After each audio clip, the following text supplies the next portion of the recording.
નમસ્કાર દર્શક મિત્રો, હું છું રૂપલ લુણીચિયા. સંપૂર્ણ ન્યૂઝમાં આપનું સ્વાગત છે. થરાદની મુખ્ય નર્મદા કેનાલમાંથી નીકળતી ઈઢાટા ડિસ્ટ્રીબ્યુટરી કેનાલનું કામ લાંબા સમયથી અધૂરું રહેતા જમણા ગામના ખેડૂતો ભારે મુશ્કેલીનો સામનો કરી રહ્યા છે. લાખણીની વાવણીની સિઝન વચ્ચે ખેતરોમાં રસ્તો બંધ થઈ જતા અને વાડો તોડી દેવાતા ખેડૂતોમાં ભારે રોષ જોવા મળી રહ્યો છે. ખેડૂતોના જણાવ્યા મુજબ છેલ્લા 6 થી 8 મહિનાથી કેનાલનું કામ ચાલી રહ્યું છે, પરંતુ જમણા ગામ નજીક હજુ સુધી કામગીરી પૂર્ણ થઈ નથી.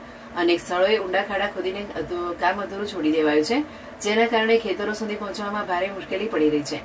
ખેડૂત પ્રકાશભાઈ રાજપૂત, ભુરાભાઈ રાજપૂત સહિત અન્ય ખેડૂતોનું કહેવું છે કે રસ્તા બંધ હોવાથી ટ્રેક્ટર સહિતના ખેતીના સાધનો ખેતરો સુધી લઈ જવામાં ભારે મુશ્કેલી પડે છે.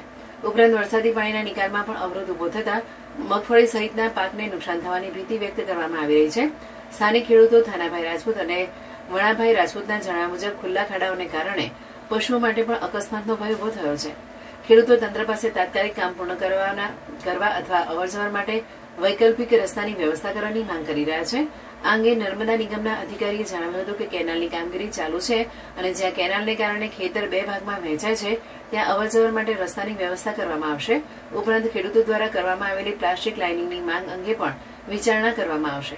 હાલ વાવણીની મહત્વપૂર્ણ સિઝન ચાલી રહી હોવાથી ઈઢાટા ડિસ્ટ્રીબ્યુટરી કેનાલનું અધૂરું કામ ખેડૂતો માટે ગંભીર સમસ્યા બની રહ્યું છે.